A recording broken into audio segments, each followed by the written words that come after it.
Welcome. This is Radio Pras.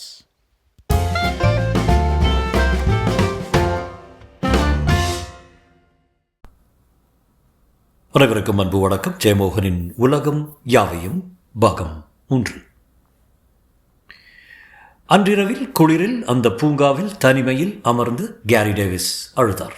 அங்கே அவருக்கு தெரிந்தது ஏன் இயேசு அப்படி கத்தினார் என்று. பிதாவே, என்னை ஏன் கைவிட்டீர் என்று கூவியவர் ஒரு இயேசு. அவர் மனிதர்களின் பிரதிநிதி. பிதாவால் கைவிடப்பட்ட கோடானு கோடிகளில் ஒருவர். பிதாவே, இவர்களை மன்னியுங்கள் என்று பிதாவிடம் கெஞ்சியவர் கடவுளின் ஒரு துளி. இந்த 2 வரிகளால் ஆனதுதானா எல்லா ஞானிகளின் அகமும்? இவ்விரு வரிகளின் நடுவே ஊசலாடுவதுதானா அவர்களின் வாழ்க்கை? அந்த வசந்த காலத்தில் கேரி பாரிஸுக்கு சென்றார். அங்கே நடந்து கொண்டிருந்த ஓர் உலக சம்மேளனத்தில் தன்னுடைய அமெரிக்க குடியுரிமையை துறப்பதாக அறிவித்த பின் பொது இடத்தில் தன்னுடைய பாஸ்போர்ட்டை எரித்தார். என் மேல் தோலை உரித்து இழுத்து கழற்றி வீசும் வெறும் சதையுடன் தெருவில் நின்றேன். அங்கே நான் புதியதாக பிறந்து வந்தேன். அதற்காக அவர் கைதானார். அவரது பேட்டியும் அவரை பற்றிய கட்டுரைகளும் பாரிஸையே அவரை பற்றி பேச வைத்தன. ஆண்ட்ரே ரீடும் அல்பேர் காம்யூவும் உட்பட பாரிஸின் அறிவுலகமே அவரை ஆதரித்தது. பிரான்ஸ் அவரை நாடு கடத்தியது. பாரிஸில் இருந்து ஜெனிவா சென்ற கேரி டேவிஸ் ஐநா சபையின் பொதுக்குழு கூட்டத்தில் பார்வையாளராக சென்று அமர்ந்து கொண்டு உரிய தருணத்தில் எழுந்து துண்டு பிரசுரங்களை வீசியபடி கோஷமிட்டார். உலகை பங்கு போடுவதை நிறுத்துங்கள். நாடு என்பது கொள்ளைக்காரர்கள் வகுத்த எல்லை அடையாளம். மனிதர்களை சேர்ந்து வாழ அனுமதியுங்கள். ஒரே உலகம், ஒரே மக்கள். அவரை காவலர்கள் வெளியேற்றினார்கள். ஆனால் சபை உறுப்பினர்களால் கணிசமானவர்கள் அதை கேட்டு கைதட்டி ஆதரவு அளித்தார்கள். அதன்பின் கேரியின் வாழ்க்கை ஒரு நீண்ட போராட்டம். மறுவரிடமே உலக குடிமகன்களுக்கான உலக பதிவகத்தை ஆரம்பித்து தனக்கான பாஸ்போர்ட்டை தானே உருவாக்கி கொண்டார். அந்த பாஸ்போர்ட்டை உலகம் அங்கீகரிக்க செய்த நாடுகள் தோறும் பயணம் செய்தார். உலகின் 150 நாடுகளிலாக 200 முறை சிறை சென்றிருக்கிறார்.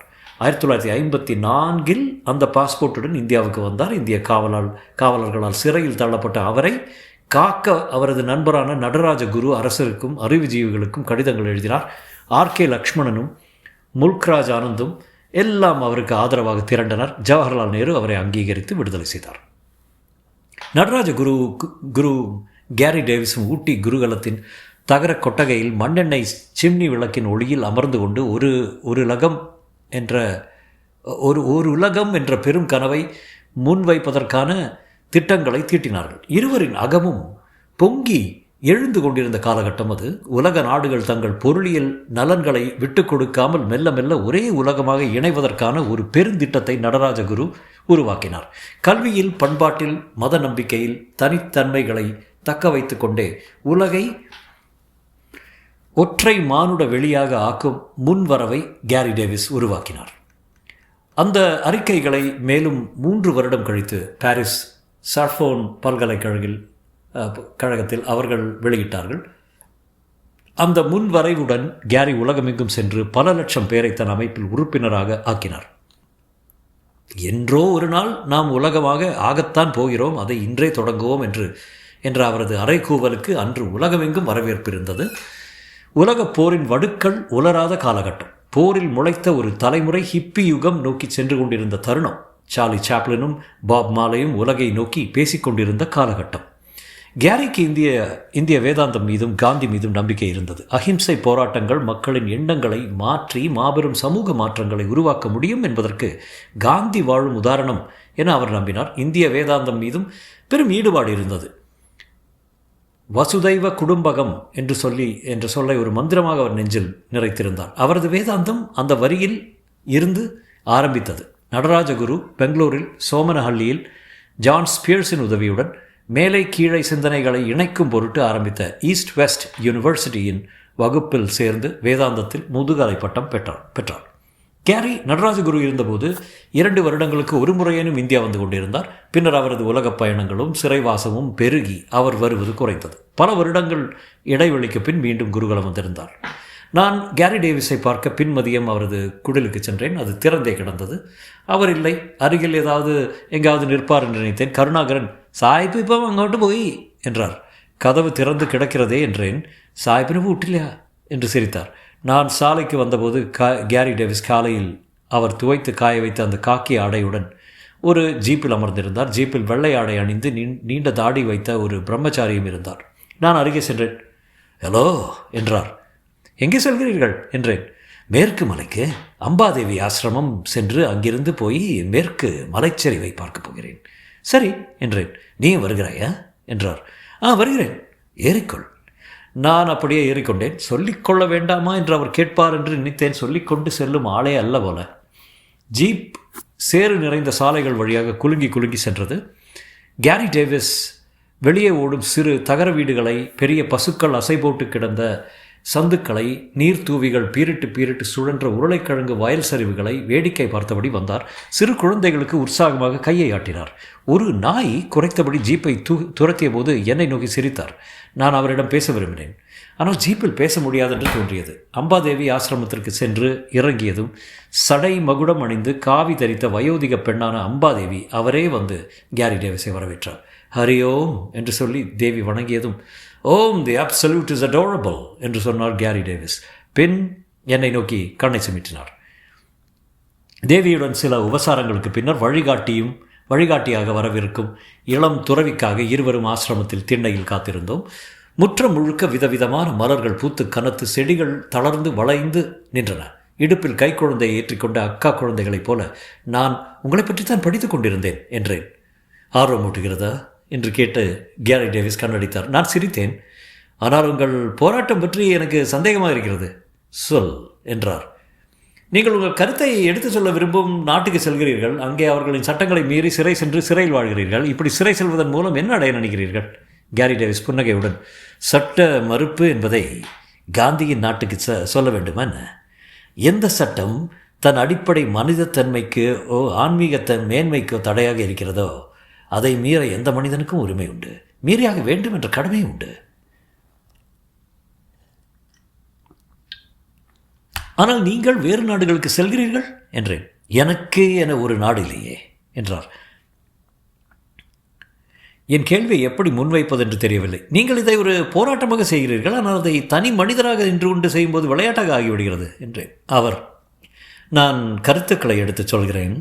ஒரு உலகம் என்ற என் கனவை நான் செல்லும் இடங்களில் விதைக்கிறேன் என்றார். அதற்கேன் சிறைக்கு செல்ல வேண்டும் என்றேன். இந்த உலகமே கருத்துக்களால் ஆனதாக உள்ளது. 20ஆம் நூற்றாண்டில் ஊடகங்கள் பெருகுந்தோறும் கருத்துக்கள் வந்து குவிகின்றன.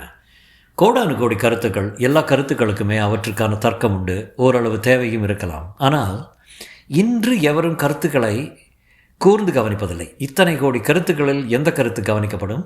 எது ஏற்கப்படும்? ஒரு நூலில் 10,000 வரிகள் இருந்தால் எந்த வரி புரட்டிச் செல்லும் வாசகன் கவனத்தில் விழும்? அவரின் தோளை தொட்டு கூர்ந்து நோக்கி சொன்னார். எந்த வரி அடிக்கோடிடப்படுகிறதோ அது.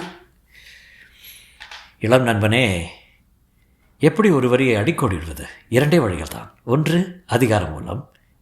இன்று நம்மிடையே பரவலாக இருக்கும் மிக பெரும்பாலான கருத்துக்கள் அதிகாரத்தால் முன்வைக்கப்பட்டு பிரச்சாரம் மூலம் நம் தலைக்குள் ஏற்றப்பட்டவை. ஆனால் நாளைக்கான ஒரு கருத்துக்கு அத்தகைய அதிகார பலம் இருப்பதில்லை. அதை எப்படி அடிக்கோடிடுவது? அவர் மீண்டும் என் தோளை தட்டினார். தியாகம் மூலம். அது ஒன்றுதான் வழி. என் கருத்துக்காக நான் சிறை சென்றால் அதை நான் புறக்கணிக்க முடியாத ஒன்றாக முன்வைக்கிறேன். ஒரு கருத்துக்காக ஒருவன் தன் உடைமைகளையும் உயிரையும் ஒட்டுமொத்தமாக அனைத்தையும் தியாகம் செய்ய தயார் என்றால் அந்த கருத்துக்கு நம்ப முடியாத வல்லமை வந்து விடுகிறது. அதுதான் காந்திய வழி. நான் பெருமூச்சு விட்டேன். அவர் சொன்னார், நான் ஒரு நாட்டுக்கு செல்லும்போது அந்த நாட்டை பற்றி அறிந்து கொண்டு தான் செல்வேன். ஏற்கனவே அந்த நாட்டின் ஒரு சிந்தனை இயக்கம் இருக்கிறது என்பதை உறுதி செய்து கொள்வேன். அங்கே சென்று அவர்களின் சட்டத்துக்கு சவால் விடுவேன். நீதிமன்றத்தில் நானே என் தரப்பை முன்வைப்பேன். நாளிதழ்களும் அறிவுஜீவிகளுக்கும் எழுதுவேன். நான் சிறையில் இருக்கும் நாளெல்லாம் என் கருத்துக்களை சொல்லிக்கொண்டே இருப்பேன். என் கருத்தை இந்த சிந்தனை சூழலில் முன்வைக்க எனக்கு இருக்கும் மிகச்சிறந்த வழி அதுதான். அந்த இளம் துறவி வந்ததும் நாங்கள் கிளம்பினோம். எமரல்டு எஸ்டேட்டை ஒட்டி சென்ற வனப்பாதை ஒரு கட்டத்தில் மேலே ஏற ஆரம்பித்தது. பிரம்மாண்டமான பச்சை குவியல்களாக அமைதியில் ஆழ்ந்து கிடந்தன மலை அடுக்குகள். தூரத்து மலைவானத்தை வெட்டும் விளிம்பில் மெல்ல சிறு புள்ளிகளாக வரையாடுகள் நகர்ந்தன. மாலை இன்னமும் சிவக்க ஆரம்பிக்கவில்லை. ஆனால் ஒளி நன்றாக மங்கி கொஞ்சம் நடுக்கும்படி குளிரடித்தது. நான் கனத்த ஸ்வெட்டர் போட்டிருந்தேன். ஊட்டியில் நான் அதை கழற்றுவதே இல்லை. கேரி வெறும் காக்கி ஷர்ட் மட்டும்தான் அணிந்திருந்தார். எதிர்பாராமல் கேரி அவரே பேச ஆரம்பித்தார். இங்கு வருவது வரை சென்ற 4.5 வருடங்களாக தென்னாப்பிரிக்காவின் சிறையில் இருந்தேன் என்றார். நான் ஒரு நிமிடம் நின்றுவிட்டேன். 4.5 வருடங்களா? ஆம், 7 வருடம் தண்டனை, ஆனால் விடுதலை செய்து விட்டார்கள். நான் அவரையே பார்த்தேன். அவர் பேசிக்கொண்டே மலையேறினார். இதுவரை தனிமைச் சிறையில் இருந்ததில்லை, இம்முறை தனியாக அடைத்து விட்டார்கள். 4.5 வருடங்களில் மொத்தமே 100 சொற்றொடர்கள் கூட பேசவில்லை. எழுத அனுமதி இல்லை, வாசிக்க ஏதும் இல்லை, எந்த ஊடகத் தொடர்பும் இல்லை. முழுமையான தனிமை. தனிமை ஒரு நல்ல பயிற்சி என்று அவர் தொடர்ந்தார். தனிமையில் நாம் சுற்றிலும் உள்ள காற்றில் நம் அகத்தை பிரதிபலித்து பார்த்து கொள்கிறோம். நம் மனதில் உள்ள எல்லாம் 1, 100, 10,000 தெரிய ஆரம்பிக்கின்றன. தன்னை தானே தாங்கிக் கொள்ள முடியாதவர்களுக்கு தனிமை தான் பெரிய நரகம். உண்மையில் மிக பெரும்பாலான மனிதர்களின் நரகம் தனிமைதான். சர்தார் சொன்னது தவறு. நரகம் என்றால் பிறர்தான் என்றார் அவர். அவரை தனிமையில் அடைத்திருந்தால் கருத்தை மாற்றிக்கொண்டிருந்திருப்பார். அவரது நோ எக்ஸிட் நாடகத்தில் தனிமை சிறை இல்லை, கூட்டுச்சிறைதான். என்ன செய்தீர்கள் என்றேன். சிந்தனை செய்தேன். என் வேதாந்த கல்வி முழுக்க அதற்கு பயன்பட்டது என்றார் கேரி. தனிமை சிறையின் சிக்கல் என்னவென்றால் நமக்கு அங்கே புற உலகம் இல்லை என்பதுதான். நான் இருந்தது 8 அடிக்கு 10 அடி அறையில். வெள்ளை நிறமான சுவர்கள், 2 ஆள் உயரத்தில் 2 சன்னல்கள். கதவை மூடிவிட்டார்கள் என்றால் 4 பக்கமும் சுவர்தான். நான் மட்டுமே அதற்குள் இருப்பேன். என் உடலை நான் பார்க்க முடியாதாகையால் நான் பருவ வடிவமாக அங்கே இருப்பதே என் பிரக்ஞைக்கு தெரியாது. என் பிரக்ஞை மட்டும் அங்கே தனியாக இருப்பது போல தோன்றும். அதுதான் பிரச்சனை. தூய போதம் மட்டும் இருப்பது, அதற்கு வடிவம் இல்லை. போதம் எப்போதும் புறவுலக பொருட்களில் தன்னை பிரதிபலித்துதான் கண்டு கொண்டிருக்கிறது. வெற்று சுவர்களின் நடுவே தேங்கியிருக்கும் போதம் தன்னைத்தானே விதவிதமாக உணர்வதை மெல்ல மெல்ல நிறுத்தி கொள்கிறது. போதம் என்பது சூழலில் பிரதிபலித்து கொண்டே இருக்கும் ஒரு நிகழ்வு தான். அந்த நிகழ்வு நின்று போகும்போது மெல்ல அது கரைந்து போகிறது. போதம் கரைந்ததும் அபோதம் பெரும் சீற்றத்துடன் வெளிவருகிறது. 1 வருடத்துக்குள் தனிமைச் சிறையில் அகப்பட்டவன் மனநோயாளி ஆகிவிடுவான், கேரி சொன்னார். ஆம், ஹென்றி ஷேரியரின் பாப்பியான் நாவல் வாசித்திருக்கிறேன் என்றேன். கேரி டேவிஸ் சிரித்தார். உலகுக்கு நாகரிகத்தை கற்றுக் கொடுத்த பிரான்சின் கண்டுபிடிப்பது.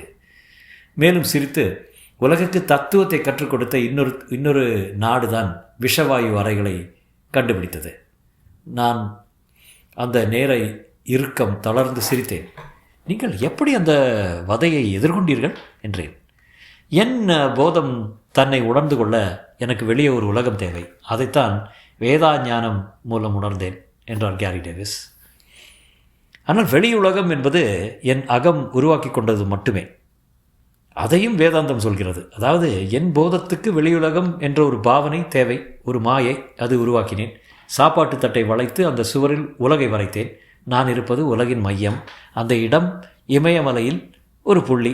அங்கிருந்து கிழக்கு நோக்கி சென்றேன். என் முன்னால் கிழக்காசியா கண்டம், பின்னால் ஐரோப்பா, இடது பக்கம் ஆர்டிக், வலது பக்கம் அண்டார்டிக்.